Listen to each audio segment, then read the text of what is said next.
Hi, I'm DrConnection, and this is a very interesting new episode, and it's gonna be also exciting because we are having a former IBMer, Richard, that was a finance IBMer, and that he moved away to another company outside IBM.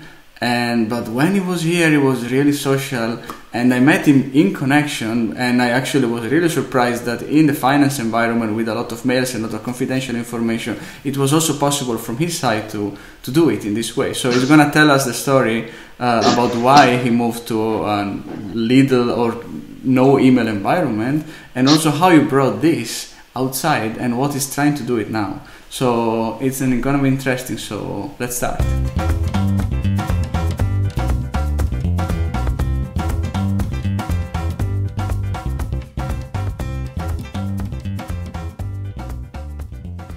Hi Richard, how are you? Hi DrConnections, I'm very well, thank you.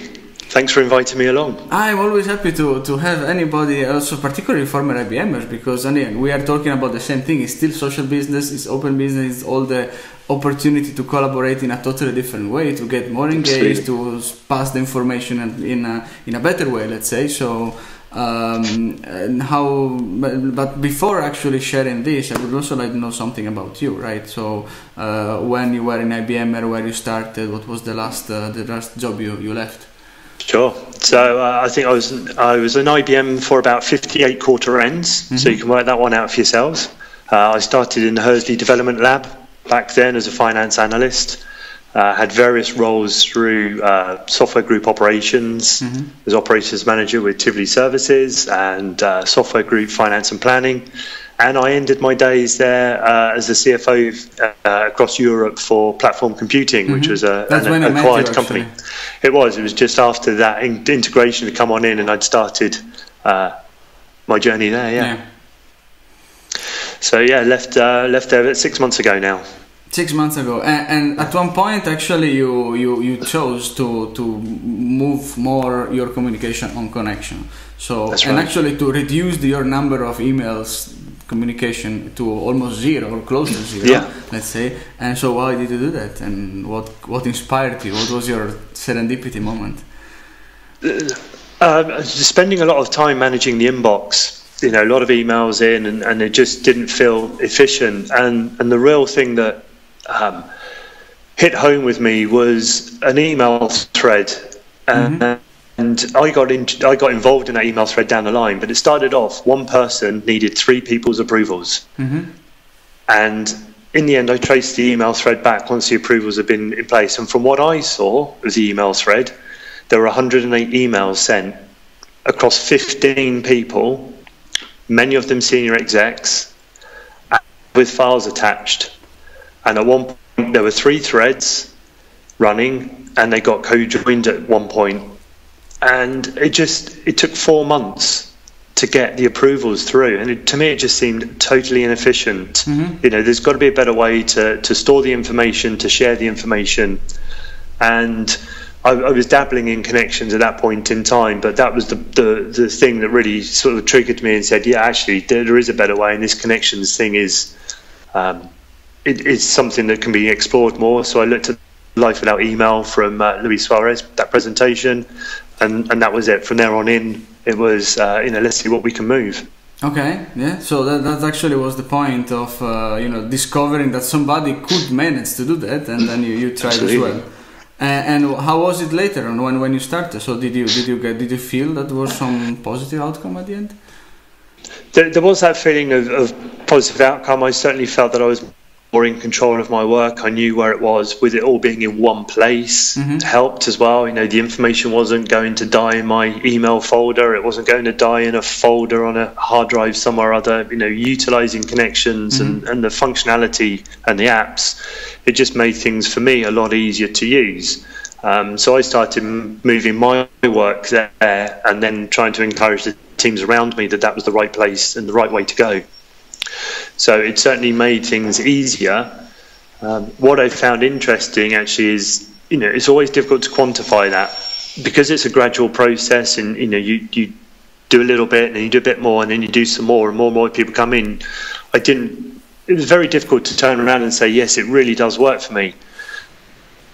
coming out of IBM and not having it, and going back to what I was doing 2.5 years ago. Yeah, because you don't actually have a connection outside IBM. We don't have connection, so I'm back to email-based activity. I'm back to putting files into folders and forgetting where they've been filed, and losing that information. So, you know, it's shock.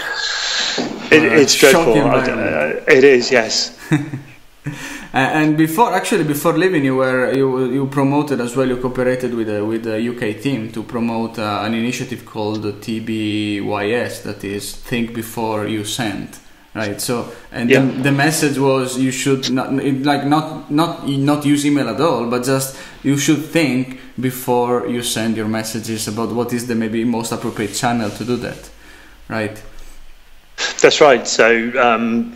We got to the point where we thought, you know, Connections is being used across the organisation, but finance has a particular aversion to it around potentially confidentiality, and you know, that we can't use it that way. So I put together a project team and you know, some volunteers, and we put together the TBYS Think Before You Send program with hints and tips. So a lot of the education out there started off in terms of how to use Connections as a beginner. And it sort of alludes to the benefits that it might give you.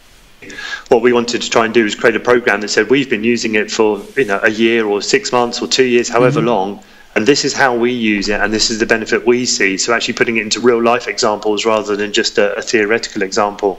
The program was run last year, actually, in November, but you can still, the good thing of Connection is that every content remains, so it's our personal, you know, IBM library, so you can find a link below this kind of initiative. There are also a lot of good, interesting tips about. There is also a DrConnection video that is also interesting. Okay, let's move on to where you landed and where you are currently. So you're dealing in a college, so there is a different environment. There are you know, different, let's say, products that are actually made by the company or the college where you're working. So, and how now you are cooperating and helping the communication to flow in a different way using social business tools. So 6 months ago I moved to City College in Southampton as the Vice Principal for Finance, and you know, the college delivers education for people older than 16, so they could be doing their, you know, apprenticeships or NVQs as they have them here in the UK. So we deliver all sorts of vocational education, and it's public sector, so we're funded by the government in the main. There are some commercial activities, but primarily it's government funding, and so, you know, with periods of austerity that have gone on, there's a lot of financial challenge within the college. So you know, as much as I advertise and promote the use of Connections and would love to be able to get Connections into the college, unfortunately, you know, we're not in a position to do that. So, you know, how can I promote social business, that open and collaborative working environment within the college in that confines of expense? And one of the tools which I was using personally as a to-do list was Trello. You know, and I found that a really good tool to be able to sort of, you know, have 3 lists: a to-do, a doing, and done. And actually, so, you know, it's connected as well. You know, one of the things is that social business, of course, in IBM is possible with Connection, because we have IBM Connection, we have a platform, but there are so many free tools that also have a pro version, but also they have the free version that can be perfectly used for whatever communication, and Trello is one of these, so it's totally free. You can use it. I'm also personally, for example, using it for my to-do part. You don't have to, you cannot put confidential material maybe in Trello if it's free, but you can still have your to-do. So if I say today I have to meet Richard, there is nothing confidential about that. So it's totally possible to be used, and it's great because it's still using social business and different opportunities. So from a seller perspective, from everybody, these tools are accessible by everyone. So why not? So what's your success story with Trello? So just before Christmas, I presented the concept to the management team in the college, and 2 months later, we've probably got about a 15-20% uptake in people using it across the college in a variety of ways. So there are people who are using it as a to-do list. We're looking to replace our finance system, for example, so that project is being run up on a Trello board there. around our financial action plan. We've got the actions up there, and we can track the progress there and share it with the leadership team that need to know that. Within the finance team, I've got a Trello board over month-end accounts, so we can have a list for each month's end, but also a set of queries. These are the queries, they're in progress, and we've completed the queries, so different lists for each of those. And what was the biggest challenge you faced when you had to share with your team and your colleagues how to use a different tool than email as such?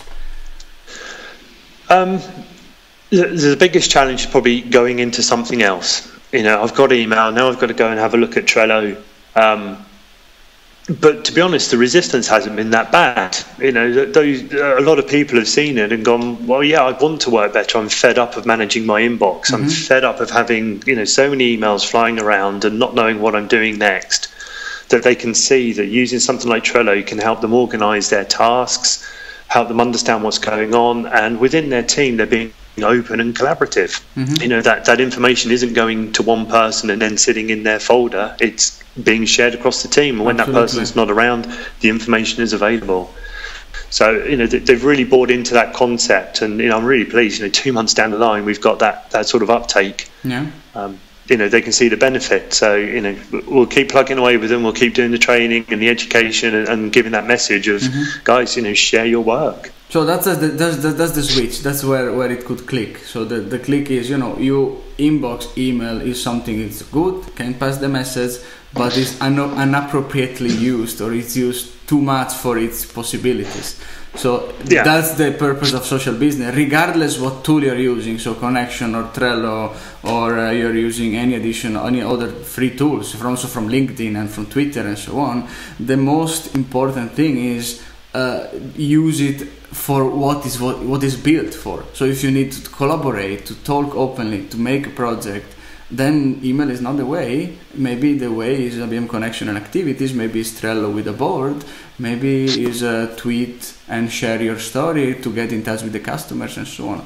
And that's the switch. Learning how your behavior should change accordingly. Is of course not the same thing. It's not every day just looking in the inbox, but opening the mind and going to use and learn to use all the possible tools, so we are more ready and we're actually better communicative animals, as I usually say.